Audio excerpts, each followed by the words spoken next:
Praise the Lord. கர்த்தரோட நாமம் மகிமைப்படுவதாக. ஆத்மா குறித்து நாம் பார்க்கலாம். ஆத்மாலையும் உபவாசம் எப்படி எடுக்கிறதோ அதை குறித்து நாம் பார்க்கலாம்.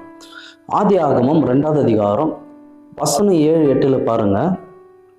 தேவனாகிய கர்த்தர் மனுஷனை பூமியிலே மண்ணினாலே உருவாக்கி ஜீவ சுவாசத்தை அவன் நாசிலே ஊதினார், மனுஷன் ஜீவாத்மானா. இங்க ஆதியாகமம் 2வது அதிகாரத்துல ஒரு மண்ணை எடுத்து பிசைஞ்சு ஒரு பொம்மை செய்து அவர் சுவாசத்தை ஊதினாராம். அப்போது அவன் ஜீவாத்மானா, லிவிங் சோல். ஆனா ஆதியாகமம் 1வது அதிகாரத்துல 27வது வசனத்துல 28வது வசனம் பார்த்தீங்கன்னா, முத ஆண்டவர் மனுஷனை ஆவியில படைத்தார். அவருடைய சாயலா இருக்கிற மனுஷன் எப்படின்னா ஆவியில. அப்போ தேவன் ஃபர்ஸ்ட் ஆவியில படித்து அதுக்கப்புறம் தான் இந்த பூமியை அவன் ஆண்டு கொள்ளணும். இந்த பூமி யாருக்கு சொந்தம்? நமக்கு சொந்தம். பரலோகம் தேவனுக்கு சொந்தம். அப்போ பூமியே நமக்கு சொந்தம்னா ஆவியா இருந்தா நம்ம இதை ஆண்டு கொள்ள முடியாது. அதனால தான் தேவன் ஒரு மண்ணை எடுத்து பிசைஞ்சு அதுக்கு ஒரு சரீரத்தை உண்டு பண்றார். சரீரத்துக்குள்ள ஆவி வைத்தார். ஆனா தானா ஆத்மா ஒன்று உருவாக்கப்பட்டுச்சு. ஒரு எக்ஸாம்பிள், நீங்க ஒரு பெயிண்ட் கடைக்கு போறீங்கன்னு வச்சுக்கோங்க. அங்கே ஒயிட் கலர் பெயிண்ட் கொடுங்கன்னு கேட்பீங்க, அவங்க ஒயிட் தருவாங்க. நீங்கள் பிளாக் கலர் பெயிண்ட் கேளுங்க, பிளாக் கலர் தருவாங்க. ஆனால் கிரே கலர் பெயிண்ட் கேட்டிங்கன்னா கிரே கலர் டைரெக்டாக தர மாட்டாங்க. ஒயிட்டும் பிளாக்கும் ஒன்றா சேர்த்தா தான் கிரே. அதே போல தான் சரீரத்தையும் ஆவியும் ஒன்றா சேர்க்கும் போது தான் ஒரு ஆத்மா தானாக உருவாக்கப்பட்டுச்சு. அதனால தான் யோவான் 1:1 நீங்கள் பார்த்தீங்கன்னா, ஆதியிலே வார்த்தை இருந்தது, அந்த வார்த்தை தேவனிடத்தில் இருந்தது, அந்த வார்த்தை தேவனாக இருந்தது. ஆதியில என்ன இருந்துச்சு? வார்த்தை இருந்துச்சு. அப்போ வார்த்தையா இருந்தது. அப்போ தேவன், வார்த்தையா இருந்த தேவன் அங்கே சிருஷ்டிப்பு இல்லாதனால தேவன் இல்லை. அப்போ அவர் வார்த்தை கொண்டு இந்த உலகத்தை சிருஷ்டிக்கும் போது அப்பதான் தேவன் வெளிப்பட்டார். அதனால யோவான் 1:14 நீங்க பார்த்தீங்கன்னாக்கா, அந்த வார்த்தை மாம்சமாகி, the word became a flesh, அந்த வார்த்தை மாம்சமாகி, வார்த்தையாக இருந்த இயேசு இப்போ மாம்சமாய் ஆகி வந்தார். அப்போ நல்லா கவனிங்க, சரீரம் ஆண்டவர் படித்தது, ஏன்னா மண் எடுத்து பிசைஞ்சு உருவாக்கினார். ஆவி ஏற்கனவே மனுஷன் ஆவியாய் படித்தார். ஆத்மா தானா உருவாக்கப்பட்டது. அதனால்தான் ஆவியாய் படித்த தேவன், அந்த ஆவி தேவன் கண்ட்ரோல் பண்றாரு. நம்ம சரீரத்தை தேவன் கண்ட்ரோல் பண்றாரு. ஆனா ஆத்மா தேவனால கண்ட்ரோல் பண்ண முடியல, சாத்தானாலையும் கண்ட்ரோல் பண்ண முடியல. நமக்குள்ள இருக்கிற ஆத்மா அங்கன்னு இஷ்டத்துக்கு வேலை செய்யுது, அது இஷ்டத்துக்கு ஓடுது, இஷ்டத்துக்கு பாவம் செய்யுது. அதனால தாங்க பரலோகத்தில் இருக்கிற தேவனுக்கு ஆத்மா இல்லை. ஏன்? பரலோகத்தில் இருக்கிற தேவ தூதர்களுக்கும் ஆத்மா இல்லை, பிசாசுக்கும் ஆத்மா இல்லை. ஆனா மனுஷனை சிருஷ்டிக்கும் போது ஒரு ஆத்மா உருவாக்கப்பட்டதுன்னு தேவன் நம்மளை பார்த்தார். ஏன்னா ஆத்மா ரொம்ப வெளியேறப்பட்டது, அது தானா உருவாக்கப்பட்டது. ஒரு மனுஷன் ஆவியா இருக்கிறவன், இவன் ஏன் ஆவியா இருக்குன்னு சொல்லி ஒரு சரீரத்தை படிக்கலாம் சொல்லி மண் எடுத்து பிசைஞ்சு ஊதினா become a living soul, ஜீவ ஆத்மானா, ஆத்மா தானா உருவாக்கப்பட்டுச்சு. அதனால தான் ஆண்டவர் எதை பார்க்குறாருன்னா நம்முடைய ஆத்மா. சாத்தான் எதை டார்கெட் பண்றான்? நம்முடைய ஆத்மா. இப்போ ஒரு எக்ஸாம்பிள், கோபம் வருது இல்லையா? இந்த கோபம் எங்கிருந்து வருதுன்னா நம்முடைய ஆத்மாக்குள்ளேருந்து தான் அது வருது. அதனால தான் ஆதியாகமம் 1:26 வசனத்தில் நீங்கள் பார்த்தீங்கன்னா, ஆண்டவர் சொல்றாரு, தமது சாயலாக ஒரு மனுஷனை சிருஷ்டிப்பாராக அப்படின்னு சொல்றாரு. அப்போ அவர் சாயலாக ஒரு மனுஷனை சிருஷ்டிக்கலாம் அப்படின்னு சொன்னா ஏற்கனவே இந்த பூமி இருந்திருக்குது, ஏற்கனவே இந்த பூமி இருந்திருக்குது. அதனால தான் வெளிச்சம் உண்டாவதாக அப்படின்னாரு. அப்போ வெளிச்சம் எங்கேயோ ஒரு இடத்துல இருந்ததுனால தான் அது இந்த இடத்துக்கு இருளான பகுதியில் தேவன் கொண்டு வந்தார். அப்போ ஏற்கனவே வெளிச்சம் இருந்திருக்குது. அதே போல தான் மனுஷனும் இருந்திருக்கிறான் ஏற்கனவே. அப்போ மனுஷன் எப்படி இருந்திருக்கிறான்னா தேவ தூதரை போல இருந்திருக்கிறான், தேவன் சாயலா இல்லை. அதனால தான் தேவன் இந்த வசனத்தை சொல்லு, தேவன் தமது சாயலாக ஒரு மனுஷனை சிருஷ்டிக்கலாம்னு சொல்லிட்டு, இப்போ தூதனை போல இருந்த மனுஷன் இப்போ யாரை போல சிருஷ்டிக்கிறாருன்னா அவருடைய சாயலா, அவருடைய இமேஜா என்ன பண்றாரு? நம்மளை சிருஷ்டிக்கிறாரு. ஆதியாகமம் 1வது அதிகாரத்துல நீங்க அதுல 28வது வசனம் பார்த்தீங்கன்னா, பின்பு தேவன் அவர்களை நோக்கி, நீங்கள் பலுகி பெருகி பூமியை நிரப்பி. ஆதாம் ஏவல் ஆண்டவர் படித்ததுனுமே இந்த பூமியை பலுகி பெருகின்றார் ஆண்டவர், ஆண்டு கொள்ளுன்றார் ஆண்டவர். அப்போ ஏற்கனவே இந்த பூமி இருந்திருக்குது, ஒரு மனுஷனையும் இருந்திருக்கிறான். ஆனா அந்த மனுஷன் தேவனை போல இல்லை, தூதனை போல இருந்தான். அதனால்தான் ஒரு பூமிக்குள்ள அவருடைய சாயலா மனுஷனை சிருஷ்டிக்கிறாரு. அதனால்தான் மனுஷன் யார் இந்த பூமியிலன்னா அவன் தூதனை போல இருந்திருக்கிறான் மனுஷன். அதுதான் ஆண்டவர் ஆவியாய் படித்த ஒரு மனுஷன். இப்போ மனுஷனுக்குள்ள அப்படின்னா ஆவியாய் இருந்த மனுஷன் சரீரத்தை கொடுத்ததுனுமே இப்போ சரீரத்துக்குள்ளே ஆவிக்குள்ளே ஒரு ஆத்மா வந்து உட்காந்து வச்சு, இந்த ஆத்மா வந்து எதை பொசஸ் பண்ணியிருக்குதுன்னா நம்மளுடைய ஸ்பிரிட்டை. அதனால தான் யாருன்னா பேய் பிடிக்குதுன்னா ஆவியில் இல்லை, சரீரத்தில் இல்லை, நம்முடைய ஆத்மாக்குள்ள தான் அது பேய் பிடிக்கிறது.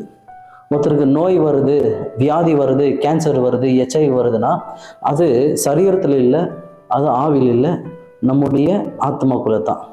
அதுதான் இங்கே சொல்லப்படுதுங்க. நீங்கள் ஒரு இடத்துல இயேசு கிறிஸ்து ஊழியர் செய்யும்போது அவர் செய்துட்டு அந்த படகுலேருந்து இறங்கி வராரு. அந்த கப்பல் பிரயாணத்துலேருந்து ஒருத்தனை பார்த்து கேட்குறாரு, உனக்குள்ளே நீ யாருன்னு கேட்குறாரு. அந்த ஸ்பிரிட் சொல்லுது, நான் லேகியன்னா 6000 ஆவி. அந்த 6000 ஆவியை பிடித்தவனை மனுஷனை ஆண்டவர் அங்கே துரத்துறாரு. இப்போ அவன் விடுதலை ஆகிறான். விடுதலை ஆனதுமே அவன் இயேசு அப்பாவுக்கு இடம் கொடுக்கறதுனால அவனுடைய சரீரம் தேவாலயமாக மாறுது. இப்போ தேவாலயமாக இருந்ததுனால அவனுக்குள்ள இருக்கிற ஆத்மாவை ஆண்டவர் ப்ரொசஸ் பண்ணுறாரு. ஆண்டவர் அந்த இடத்த பிடிக்கிறாரு. அப்போது ஒரு மனுஷன் ஆண்டவர் வந்து ஒரு மனுஷனுக்குள்ளே வரணும்னா முதலாவது உங்களுடைய ஆத்மாவில் நீங்கள் இடம் கொடுக்கணும்.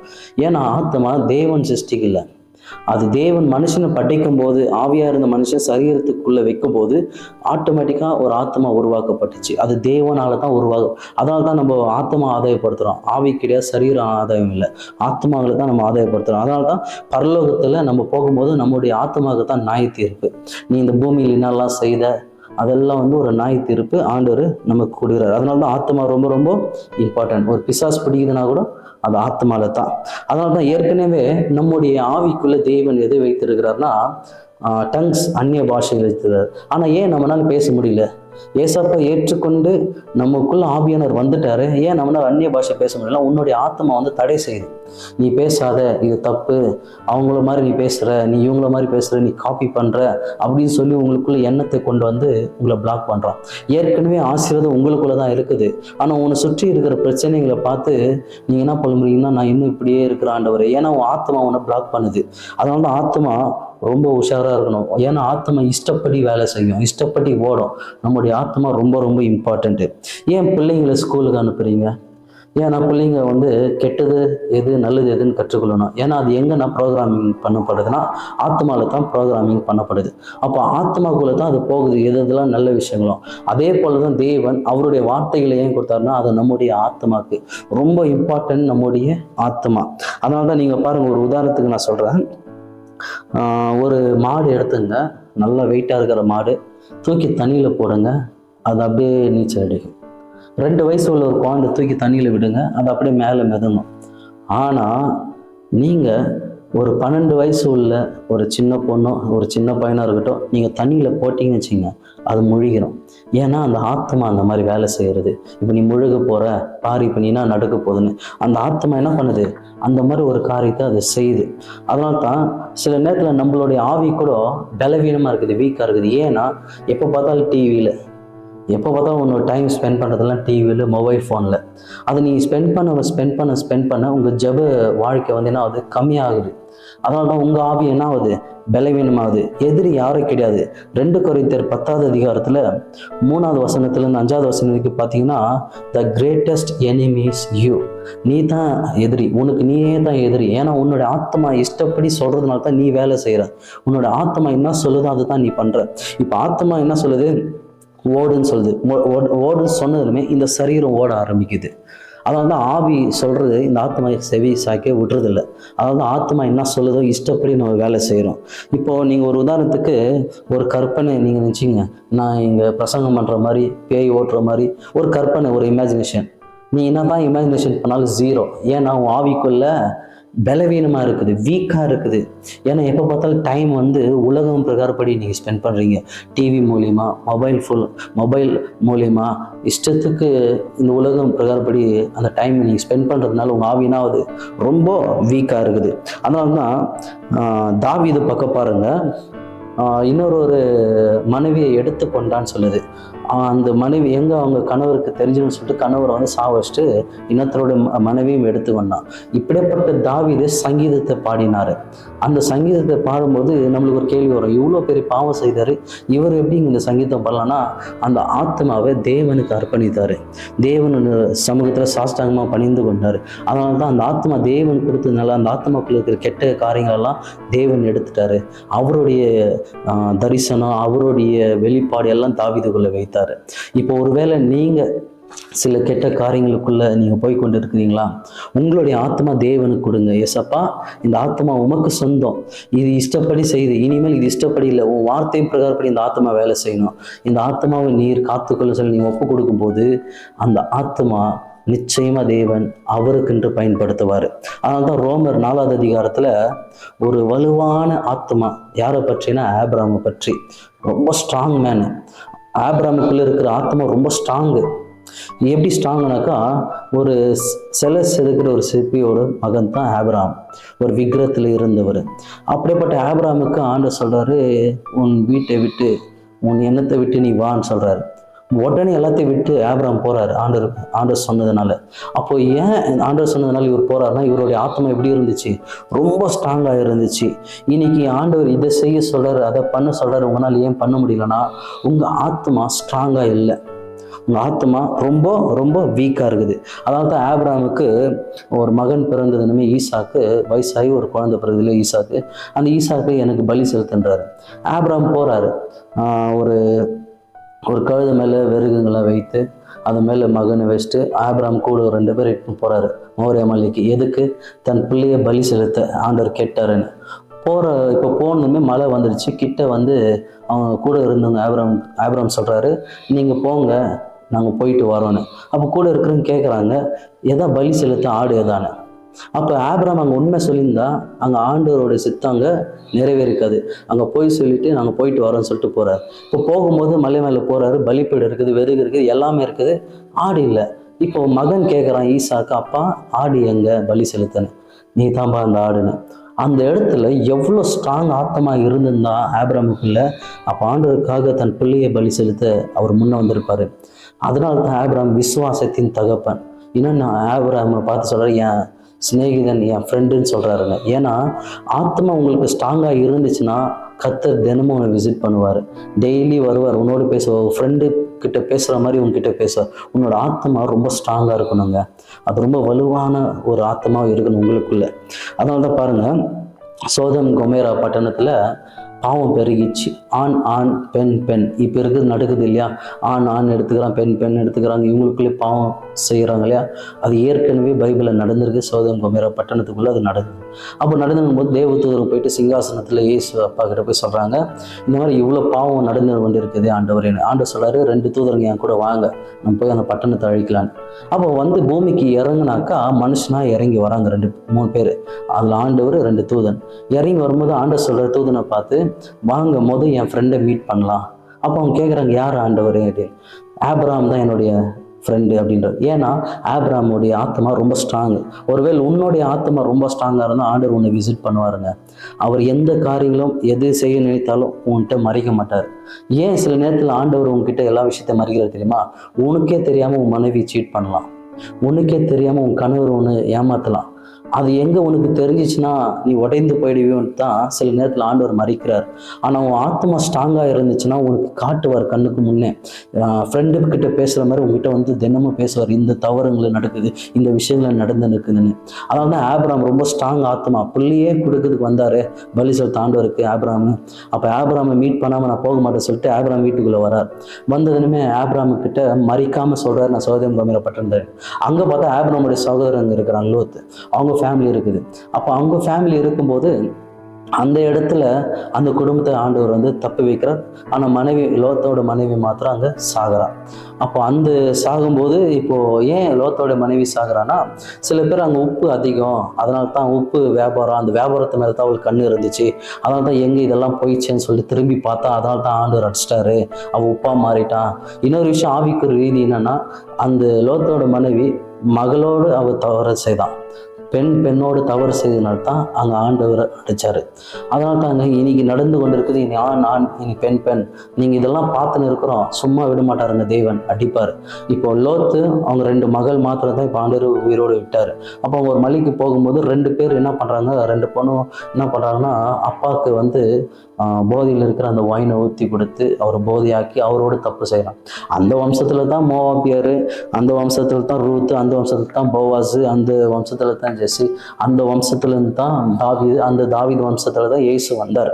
அப்போ எவ்வளோ ஒரு ஸ்ட்ராங்காக இருக்கும் பாருங்க ஆபிரகாமுக்குள்ள இருக்கிற ஆத்மா. அதனால தான் ஆபிரகாமுக்கு எந்த விஷயத்தையும் அவர் மதிக்கிறது இல்லை.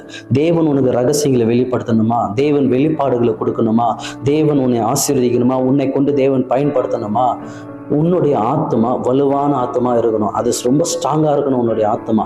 அப்போ தாங்க தேவன் உனக்கிட்ட எதுவுமே மறைக்காம எல்லாத்தையும் உனக்கு சொல்லுவார். ஏன்னா நீ ஹேண்டில் பண்ணுவ, கரெக்டாக ஹேண்டில் பண்ணுவேன், நீ என்னென்ன செய்யணும் என்னென்ன செய்யக்கூடாது எல்லாத்தையும் நீ பண்ண ஆரம்பிச்சிடுவேன். அதனால தான் ஆபிரகாமுக்கு பாருங்க 100 வயசு, மனைவிக்கு 90 வயசு, குழந்தை இல்லை. இது ஒரு வெளிப்பாடு கேளுங்க. ஆதியாகமம் 18ஆம் அதிகாரம் வசனம் 1 நீங்கள் பார்த்தீங்கன்னாக்கா, தேவன் ஆபிரகாமுக்கு தோன்றார், அப்பேராகிறாரு, அப்பேராக சில விஷயங்களை பேசுகிறாரு. அங்கே என்ன சொல்கிறாருன்னா, ஆபிரகாமுக்கு ஆதியாகமம் 18:1 தேவன் தோன்றி ஆபிரகாமுக்கு வெளியே போய் சொல்லு, என் மனைவி கன்சீவாக இருக்கிறான்னு போய் வெளியே போய் சொல்லுன்றாரு. ஆனால் இன்னும் கன்சீவ் ஆகலை, வயசாகி இருக்குது மனைவிக்கு. இன்னொரு டிரான்ஸ்லேட்டில் சொல்லுது தமிழில், ஆபிரகாமுக்கும் சாரால் வயசானதுனால சாரால் கர்ப்பப்பையே இல்லைன்னு சொல்லுது. அது எப்படி நம்புறதுன்னு தெரியல, ஆனால் இருந்தாலும் நான் கர்ப்பப்பை இல்லைன்னு தான் நானும் விசுவாசிக்கிறேங்க. அப்போ ஆபிரகாமுக்கு என்ன சொல்றாரு, வெளியே போய் சொல்லு உன் மனைவி கன்சீவாக இருக்கிறான்னு சொன்னதுனுமே ஒரு வார்த்தை கேள்வி கேட்காம அவனுடைய ஆத்மா ஸ்ட்ராங்காக இருந்ததுனால வெளியே போய் எல்லாருக்கும் அனௌன்ஸ் பண்ணுறான். அப்போது எதில் நடக்குது, ஆதியாகமம் 18ஆம் அதிகாரத்தில் 1வது வசனத்துலேருந்து இது நடக்குது. போய் சொல்லு உன் மனைவி கன்சீவாக இருக்கிறான். இப்போ ஆபிரகாம் வெளியே போயிட்டுமே மனைவி சாரால் மாத்திரம் தான் வீட்டுக்குள்ளே இருக்கிறான். அதனால தான் ஆதியாகமம் 21ஆம் அதிகாரத்தில் 1வது வசனத்தில் பார்த்தீங்கன்னா, ஆண்டவர் விசிட் பண்றாரு. ஆண்டவர் வந்தார், சாரால் இருக்கிற வீட்டுக்குள்ள ஆண்டவர் வந்தார். இப்ப ஆபிரகாம் எங்க போனார், வெளியே போயிட்டு என் மனைவி கன்சீவ் ஆயிட்டா, என் மனைவி கர்ப்பவதி ஆயிட்டா அப்படின்னு போய் அனௌன்ஸ் பண்றாரு. பண்ணும் போது ஆண்டவர் உள்ள போறாரு. ஆண்டவர் உள்ள போயிட்டு வெளியே வந்ததுமே அவ கன்சீவ் ஆகுறான். அப்போ நீங்க நினைக்கிறீங்க மரியாதை தான் ஆண்டவர் விசிட் பண்ணாரு, அதனாலதான் மரியாதை கன்சீவ் ஆனா அப்படின்னு சொல்லப்படுது. ஆனா பழைய ஏற்பாடுல நீங்க பாத்தீங்கன்னா ஆண்டவர் முதல் விசிட் பண்ணது சாரால். இப்ப சாரால் தேவன் இருந்ததுனால தான் அங்க சாரால் கன்சீவ் ஆகுறான். அப்போ கன்சீவான தெரிஞ்சவன் ஆபிரகாம் ஒரு கேள்வி கேட்கல, இது எதனால, இது எப்படி அப்படின்னு கேட்கல. தேவன் விசிட் பண்ணாரு, அவ கன்சீவ் ஆனா. அதனால தான் வலுவான ஒரு ஆத்மா ஆபிரகாமுக்குள்ள இருந்ததுனால எது சொன்னாலும் அவன் ஏற்றுக்கொள்றதுக்கு, அவனால் ஹேண்டில் பண்றதுக்கு முடிந்தது. அதனால தேவன் உங்ககிட்ட எது வேணாலும் வெளிப்படுத்துறதுக்கு அவர் ரெடியா இருக்கிறாரு. ஏன்னா உன் ஆத்மா வீக்கா இருக்கிறதுனால அவர் உங்ககிட்ட என்ன பண்றது இல்லை, எந்த காரியத்தையும் அவரு வெளிப்படுத்துறதும் கிடையாது. அதனால்தான் மரியாளும் தேவனுடைய பரிசுத்த ஆவியானோட வித்து, இன்னொரு வசனம் சொல்லுது பரிசுத்த ஆவியானோட வல்லமையினால மரியாள் கர்ப்பவதி ஆகிறா, கன்சீவ் ஆகிறா. இது போயிட்டு யோசேப்புக்கு சொன்ன, யோசேப்பு ஏற்றுக்கொள்ள. அதுக்கப்புறம் தூதன் அனுப்பி ஆண்டவர் சொல்றாரு, அவன் ஏற்றுக்கொள்கிறான் மரியாளை. ஏன்னா யோசேப்புக்குள்ளேயும் ஸ்ட்ராங் சோல் இருந்துச்சு, வலுவான ஆத்மா இருந்துச்சு. அப்போ ஆண்டவர் ஒரு விஷயத்த உங்களோட பேசணும்னா உன் ஆத்மா ரொம்ப ஸ்ட்ராங்கா இருக்கணும். நான் கேட்குறேங்க, உங்க ஆத்மா ரொம்ப ஸ்ட்ராங்கா இருக்குதா? ஒரு எக்ஸாம்பிள், உங்கள் ஆத்மா ரொம்ப வீக்காக இருக்குது. ரெண்டு எக்ஸாம்பிள் கொடுக்குறேங்க. ஒன்று, இப்போ நீங்களும் உங்கள் மனைவியும் ஒன்றா இருக்கிறீங்க, வீட்டில் உட்காந்து பேசினுக்கும் போது திடீர்னு ஒரு ஸ்திரீ வந்து வீட்டு வாசல் இப்படி வந்து நிற்கிறான். உடனே அந்த ஸ்திரீ வந்து உன் கணவரை பார்க்கும்போது உனக்கு என்ன வரும், கோவம் வரும். கோவம் வந்து நம்ம என்ன சொல்லுவேன், இது என் கணவர், என் ஹஸ்பண்டு, யாரும் பார்க்கக்கூடாது, இவர் எனக்கு தான் சொந்தம், பயம் உள்ள வருது இல்லையா? அது ஏன் பயம் வருதுன்னா உன்னுடைய ஆத்மா பலவீனம். 2வது சொல்றேங்க, ஏன் ஆத்மா பலவீனமா இருக்குதுன்னா, ஆண்டவர் இன்னைக்கு நன்மை செய்திருப்பாரு, அதை நீ நன்றி சொல்ல விட்டு இருப்ப. நாளைக்கு உனக்கு நன்மை நடந்திருக்காது, அதுக்கு ஆண்டவரை பார்த்து, ஆண்டவரே உனக்கு கண்ணு இல்லையா, காது இல்லையா, ஆண்டவர் உனக்கு வாய் இல்லையா அப்படின்னு ஆண்டவரே நம்ம கேள்வி கேட்கிறோம். எதுக்குன்னா உன் ஆத்மா பலவீனம், வீக்கா இருக்குது. அந்த ஆத்மா ஸ்ட்ராங் ஆகணும், ஆண்டவர் உங்ககிட்ட ஃப்ரெண்டு போல் வந்து தினமும் பேசணும், ஆண்டவர் உன்னை விசிட் பண்ணணும், ஆண்டவர் உங்ககிட்ட அப்பேர் ஆகணும்னா உன் ஆத்மா ஸ்ட்ராங் ஆகிறதுக்கு ஒரே வழி உபவாசம் எடு. ஃபாஸ்டிங் எடுக்கும்போது கணவன் மனைவி உடல் உறவு வைக்காதீங்க. ஃபாஸ்டிங் எடுக்கும்போது ஏதோ டீ, காஃபி, பிஸ்கெட்டு, இந்த பிரெட்டு இதெல்லாம் சாப்பிடாதீங்க. வெறும் தண்ணி மாத்திரம் குடிங்க. ஆத்மாவில் ஃபாஸ்டிங் போட்டு ஜெபம் பண்ணுங்க. நீங்கள் ஜெபிக்க ஜெபிக்க ஜெபிக்க உன் ஆத்மா ஸ்ட்ராங் ஆகும். உன் ஆத்மா ரொம்ப வலுவான ஆத்மா மாறும். அதுக்கப்புறம் கர்த்தர் உன்னை விசிட் பண்ணுவார். அதுக்கப்புறம் கர்த்தர் உன்கிட்ட அப்பேர் ஆவார். அதுக்கப்புறம் கர்த்தர் எல்லா காரியங்களும் உன்கிட்ட பேசுவார். என்ன செய்ய போற, நாளைக்கு என்னென்ன காரியங்கள் செய்ய போற, இன்னைக்கு என்னென்னலாம் செய்ய போற, எல்லாத்தையும் உன்கிட்ட பேசுவார். உன்னுடைய ஆத்மா ரொம்ப ரொம்ப இம்பார்ட்டண்ட்டுங்க. உன் ஆத்மா ரொம்ப ரொம்ப இம்பார்ட்டன்ட். இன்றைக்கே ஒருவேளை இந்த மெசேஜை கேட்டுக்கொண்டு இருக்கிறீங்களா? உன்னுடைய ஆவி தேவன் கண்ட்ரோல் பண்றார். உன்னுடைய சரீரத்தை தேவன் கண்ட்ரோல் பண்றார். ஆனா ஆத்மா தானா உருவாக்கப்பட்டதுனால பிசாசனால் கண்ட்ரோல் பண்ண முடியல, தேவனால் கண்ட்ரோல் பண்ண முடியல. உன் ஆத்மா தேவனுக்கு கொடுத்துட்டேன்னா நிச்சயமா தேவன் அதை கண்ட்ரோல் பண்ண ஆரம்பிச்சிருவாருங்க. உன்னோட ஆத்மா, அதனால தான் பிசாசு டார்கெட்டே உன்னுடைய ஆத்மா. அவன் யோவான் 10 அதாவது 10:10 சொல்றாரு இல்லையா, சாத்தான் திருடவும் கொல்லவும் அழிக்க வருகிறான்னு. அவன் திருட. உன்கிட்ட பணம் இருக்குது, அது திருட வரல. உன்கிட்ட நகைங்கள் இருக்குது, திருட வரல. உன்கிட்ட வீடு, பெரிய பெரிய பங்களாங்கள் இருக்குது, காருங்கள் இருக்குது, அது திருட வரல. அவன் திருட வந்தது ஒன்னே ஒன்று தான், உன்னுடைய ஆத்மா. அதெல்லாம் ஆண்டவர் ஆத்மா ஆதாயப்படுத்த சொன்னார். வார்த்தைகளை கொடுக்கும்போது அந்த ஆத்மா தொடுறது. இன்னைக்கு உங்ககிட்ட பிரசங்கம் பண்ணும்போது உங்க இருதயம் தொடப்படலும் ஆத்மா தொடப்படலைன்னா ஒன்னே ஒன்று தான், நீங்க இன்னும் உன்னுடைய ஆத்மா தேவனுக்கு கொடுக்கல. அதனால தான் சில பேர் சபைக்கு வரும்போது மெசேஜ் கேட்கறதுக்கு வரமாட்டாங்க, கடைசியாக தீர்க்கதரிசனத்துக்கு வருவாங்க. ஏன்னா உன்னோட ஆத்மா வீக், உன் சோல் வீக்காக இருக்குது. நீங்கள் தேவனுக்கு கொடுங்க. உன்னுடைய ஆத்மா நிச்சயமா தேவன் எல்லாவற்றையும் சுகமாக வைப்பார். நோய் எதில் இருந்தது? ஆத்மா. பிரச்சனைகள் எது? ஆத்மால. உனக்கு வியாதி எதில் இருந்தது? ஆத்மால. உன் ஆத்மா தேவன் கொடுத்தா தேவன் சுகமாக்குவார். ஏற்கனவே நம்முடைய நோய்கள் எல்லாம் அவர் சிலுவையில் சுமந்துட்டார். உன்னுடைய அக்கிரம், உன்னுடைய பாவம் எல்லாம் அவர் சிலுவையில் சுமந்துட்டார். அவர் சுமந்தப்பட்ட இயேசுவின் ரத்தத்தை நம்மளை கழுவி இருக்கிறார். அவருக்குள்ள இருக்கிற நீதி நமக்குள்ள வந்துருச்சு. அவருக்குள்ள இருக்கிற ஐஸ்வர்யம் நமக்குள்ள வந்துருச்சு. அவருக்குள்ள இருக்கிற ஆசீர்வாதம் நமக்குள்ள வந்துருச்சு. ஆனா ஏன் அது நமக்குள்ள வேலை செய்யலைன்னா உன்னோட ஆத்மா வீக்கு. உன்னோட ஆத்மா ஆண்டவருக்கு ஒப்பு கொடுங்க. நிச்சயமா கர்த்தர் உனக்கு பெரிய காரியங்களை செய்வார். நான் விசுவாசிக்கிறேன்.